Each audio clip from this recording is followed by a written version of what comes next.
कुछ भी शुरू करने से पहले, चाहे दिन की शुरुआत, चाहे आप रसोई में खाना बनाना शुरू कर रहे हैं, या चाहे एक बच्चा स्टडी टेबल पर बैठकर पढ़ना शुरू कर रहा है, चाहे हम ऑफिस में अपनी टेबल पर काम करना शुरू कर रहे हैं, कोई भी कार्य शुरू करने से पहले 1-2 मिनट साइलेंस में बैठना चाहिए। हम क्या करते हैं, एक काम से दूसरे काम पर भागते रहते हैं।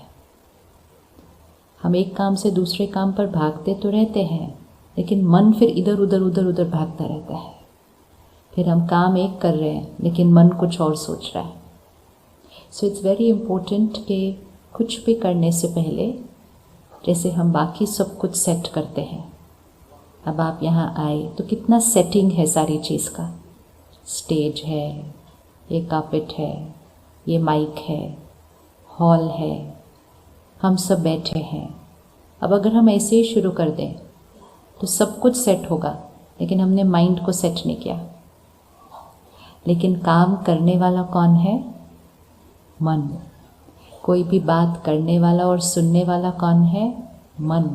उसको सेट नहीं करते हैं, और क्योंकि उसको सेट नहीं करते तो कभी कभी वो अपसेट हो जाता है। होता है मन अपसेट कभी? मन अपसेट होता है कभी?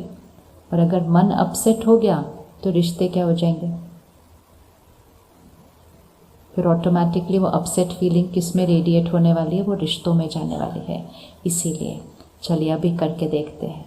सीधा बैठना है, कुछ चेंज नहीं हो रहा फिजिकली। इवन आंखें भी बंद करने की ज़रूरत नहीं है, क्योंकि हम हर जगह बैठे, हम आंखें नहीं बंद करेंगे। मन को सेट करने के लिए आंखों को बंद करना बिल्कुल ज़रूरी नहीं होता, क्योंकि मन के साथ तो सारा दिन ही काम चल रहा है। तो आंखें खोलकर काम करते हैं हम। बस एक थॉट क्रिएट करनी है। सेंटर ऑफ द फोरहेड, यहाँ पे थॉट्स क्रिएट होती है ना। हम कहते हैं ना मन सोच रहा है, यहाँ पे थॉट क्रिएट होती है। सो जहाँ हम तिलक लगाते हैं या जहाँ हम बिंदी लगाते हैं, वो है एनर्जी सेंटर, जिसको हम कहते हैं आत्मा, जो सोचती है, जो निर्णय लेती वाली शक्ति है वो। तो जस्ट विजुअलाइज करें, बहुत जेंटली विजुअलाइज करना, देखने का प्रयास करना। एक चमकता हुआ स्टार है यहाँ पर, अपने को देखना है। पॉइंट ऑफ लाइट, धीरे धीरे देखो उसको, वो दिख जाता है। और संकल्प करेंगे, मैं शक्तिशाली आत्मा हूँ। इसको रिपीट कीजिएगा मन में। उस चमकते हुए सितारे को देखते हुए, मैं शक्तिशाली आत्मा हूँ।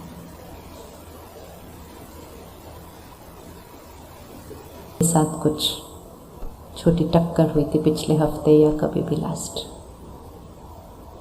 देख पाए? दिखाई दिया। इजी होता है देखना। वो तो देखने ना भी बैठो तो भी दिखता रहता है ना। वो वाली बात याद आती रहती है, हम मन पर उसको दोहराते रहते हैं। और कोई भी बात को मन पर दोहराते रहेंगे तो मुख पे भी वो आती रहेगी। फिर दूसरों को सुनाते रहेंगे, फिर दूसरों को सुनाएंगे तो वो मन पर और आती रहेगी। और वो छोटी सी बात, जो छोटी सी बात थी, लेकिन उसको बार बार सोचने से, फिर बोलने से, फिर उसके बारे में और दूसरों की राय सुनने से, फिर और सोचने से दाग क्या हो जाता है? दाग क्या हो जाता है? लगता है आपको? अभी जब ये 3 फरिश्ते यहाँ हम सब के आगे थे, आप सबके चेहरों पर स्माइल आ रही थी उनको देखकर। स्माइल उस डांस को देखकर नहीं आ रही थी, क्या चीज़ आपके चेहरे पर स्माइल ला रही थी उनको देखते हुए? और स्पेशली जो ध्यान उधर जा रहा था ना, क्या अट्रैक्ट कर रहा था हमें? क्या चीज़ थी? हमें पता होना चाहिए क्या चीज़ थी। क्या चीज़ थी जो हमें बहुत खींच रही थी उस बच्चे की तरफ? क्या चीज़ थी वो? प्योरिटी। प्योरिटी लगा कि चेहरे पर प्योरिटी है, जिसको हम कहते हैं इनसेंस। इनसेंस है। अब वो जो चेहरे पर प्योरिटी आई, आज एक चीज़ करिएगा, सिर्फ जाकर वापस अपनी फ़ोटो निकालिएगा उस एज वाली। है सबके पास फ़ोटो ना? फ़ोटो है? आज ज़रूर निकालिएगा, जाके उस एज वाली फ़ोटो निकालिएगा, उतनी ही प्योरिटी दिखाई देगी। फिर अब की फ़ोटो देखिएगा, ये भी मैं हूँ, ये भी मैं हूँ, ये भी मेरा ही चेहरा है, ये भी मेरा ही चेहरा है। क्या हुआ जो इतना बदल गया? क्या हुआ जो इस चेहरे को देखकर मुस्कुराहट आ जाती है, और कई बार अब चेहरे को देखकर क्या हुआ? ये चेहरे पर प्योरिटी कहाँ से आई है? किस चीज़ का रिज़ल्ट है चेहरे पर प्योरिटी? चेहरे पर प्योरिटी किस चीज़ का रिज़ल्ट होता है? Face is the index of the face is the index of the mind. जो मन की स्थिति वो चेहरे पर दिखाई देती है।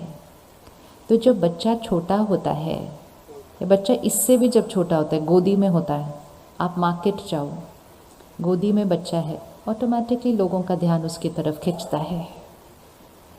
ऑटोमेटिकली उसको देखकर स्माइल कर रहे हैं, ना जान ना पहचान ना कुछ, अनजान व्यक्ति खींच लेता है हमें बच्चा। वो क्या खींचता है हमें उसके अंदर? वो प्योरिटी। तो वो प्योरिटी क्या है? उस बच्चे के ऊपर यहाँ अभी इस जीवन काल के दाग अभी लगने शुरू नहीं हुए हैं।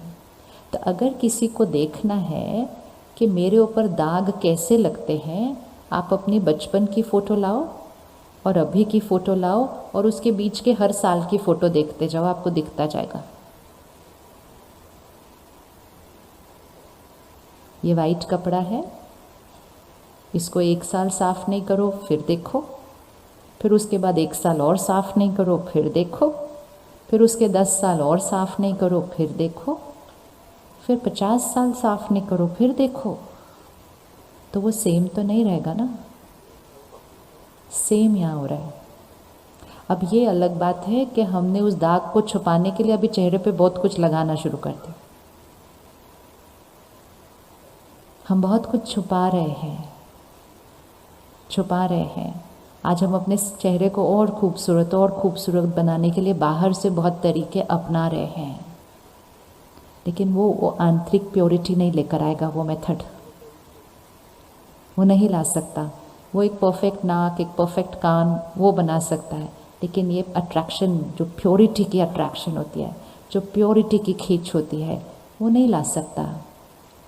क्या ये पॉसिबल है कि हम अपना चेहरा वैसा ही प्योर बना लें फिर से? उस बच्चे जैसा भी नहीं, जैसा अपना था वैसा। कौन कौन चाहता है अपना चेहरा वैसा ही प्योर वाला बनाना? अच्छे से हाथ उठाओ, क्योंकि वो फ़ोटो भी खींच रहे हैं आपकी।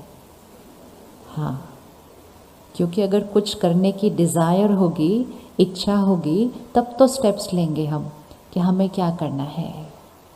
वो हमारा ही चेहरा था। That is first most important, कि हम अपना कंपैरिजन किसी और के चेहरे के साथ नहीं कर रहे हैं।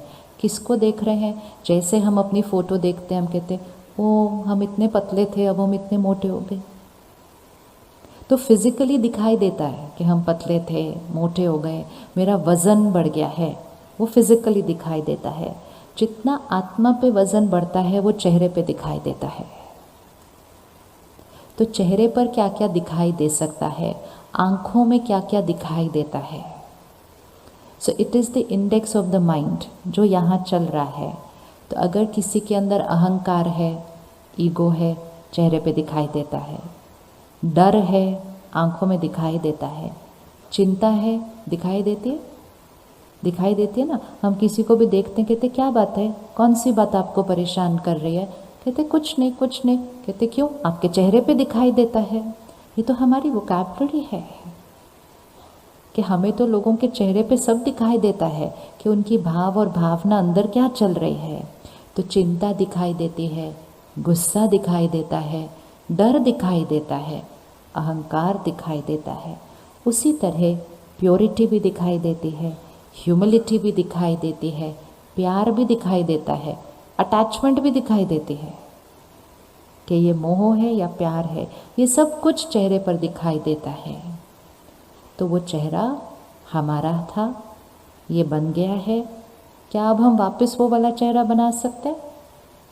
ये कपड़ा वाइट है, 10 साल साफ नहीं किया, मैला हो गया, क्या वो वापस वाइट बन सकता है? क्या वो वापस वाइट बन सकता है? बन सकता है।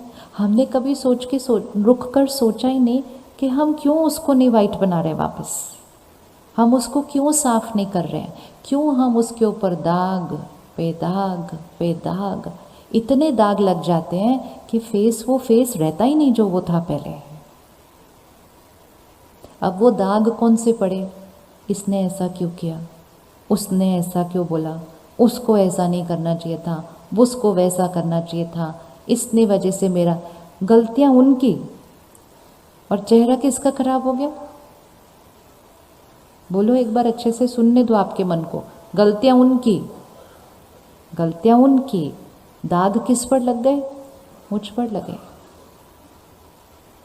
किसी का संस्कार, व्यवहार, स्वभाव वो उनका, मुझ आत्मा के पास उतनी शक्ति है।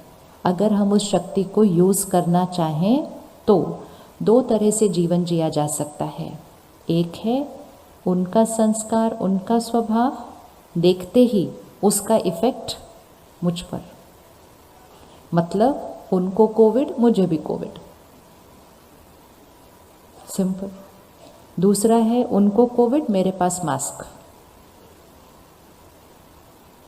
मेरे पास मास्क पहनते हुए पूरी दुनिया में घूमो, काम करो, सब कुछ करो, सेफली जाओ, सेफली वापस आ जाओ। किसी की इन्फेक्शन कंज्यूम नहीं करनी है। तो फिज़िकली हमें समझ में आ गया ये इस 2 साल में कि कैसे हम सब कुछ करते हुए किसी की इन्फेक्शन कंज्यूम नहीं करते। क्या करते हैं उसके लिए? एक तो हम पूरा दिन मास्क पहन कर रखते हैं, कोई कंफर्टेबल थोड़ी ये पूरा दिन पहन कर रखना, लेकिन हम पहनते हैं ना, पहनते हैं। जबकि होगा क्या, थोड़ा सा बुखार, थोड़ा सा जुकाम, बट उससे भी बचने के लिए हम पूरा दिन मास्क पहनते हैं, 1। दूसरा, हम हर थोड़ी देर बाद किसी के भी नज़दीक गए, किसी के साथ हैंडशेक किया, कुछ काम किया, थोड़ी देर के बाद क्या कर लिया? सैनिटाइज कर लिया, साफ। तो बाई चांस अगर थोड़ा इन्फेक्शन आया भी होगा मेरे पास, तुरंत वो क्या हो जाएगा? साफ। और क्या करते हैं हम? थोड़ा सा डिस्टेंस रखते हैं। 3 ही चीज़ करते हैं, मास्क, सैनिटाइज और तीसरा डिस्टेंस। अब इतना अच्छे से सीख लिया 2 साल के अंदर, तो कोई भी चीज़ 2 साल करो तो वो हमारी क्या बन जाएगी? क्या बन गई? हैबिट। अब इस हैबिट को यूज़ कर लेना है। अब इस हैबिट को यूज़ करना है कि मुझे फिज़िकल इन्फेक्शन से अपने आप को बचाना आ गया है। अब मुझे अपने आप को कौन सी इन्फेक्शन से बचाना है? कौन सी इन्फेक्शन से बचाना है? इमोशनल इन्फेक्शन से बचाना है। क्या हमारे आसपास इमोशनल इन्फेक्शंस हैं? हैं। क्या हमें दिखाई देती हैं वो इमोशनल इन्फेक्शन? दिखाई देती है। थोड़ा सा बताइएगा कौन कौन सी इमोशनल इन्फेक्शन है आसपास? बोलो अच्छे से। एंगर, सेकंड ईगो, अच्छा, और एक्सपेक्टेशंस भी इन्फेक्शन है। अच्छा, एक्सपेक्टेशंस इन्फेक्शन है किसकी? उनकी या अपनी? किसकी एक्सपेक्टेशन इन्फेक्शन है? हमारी अपनी एक्सपेक्टेशंस भी तो हमको तंग करती है और उनकी भी तंग करती है। सो एंगर, और क्या था दूसरा? एक्सपेक्टेशन, ईगो, और कौन सी इन्फेक्शन है? लोभ, greediness, okay, that is also infection. और ऊपर जेलेसी। ये जब हम सारी इन्फेक्शन की लिस्ट बना रहे हैं तो हम किसकी चेकिंग कर रहे हैं? तो ग्रीडीनेस भी एक इन्फेक्शन है, और कुछ इन्फेक्शन है, इमोशनल इलनेस इसको कहेंगे हम। बहुत लंबी लिस्ट है। निंदा करना, दूसरे को कंट्रोल करना बहुत ज़्यादा, दूसरे को डोमिनेट करना, दूसरे को मैनिपुलेट करना, शिकायत करते रहना, ये ऐसा क्यों, ये ऐसा क्यों नहीं, वैसा क्यों नहीं, ये क्यों नहीं, संतुष्ट नहीं रहना जीवन में, डिसकंटेंटेड, असंतुष्ट रहना ही नहीं, संतुष्ट, कुछ ना कुछ चलते रहना, कंपटीशन में भागते रहना, मुझे उनसे आगे जाना है, फिर उनसे आगे चले गए तो अब उनसे आगे जाना है, फिर उसके बाद उनसे आगे जाना है, इम्पेशेंस, धैर्यता नहीं है। आज सुबह हम लोग सब कार में थे तो भाई ने बहुत अच्छी एक बात सुनाई। 6 साल, हाँ उन्होंने कहा 6 साल हो गए मैंने गाड़ी का हॉर्न नहीं बजाया।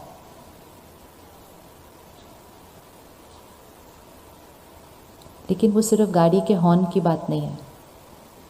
उन्होंने कहा जब मैं घर पे भी पहुंचता हूँ तो मैं हॉर्न नहीं बजाता कि गेट खोलो, I have another method to tell. मतलब 6 साल से कार का हॉर्न नहीं बजाया है।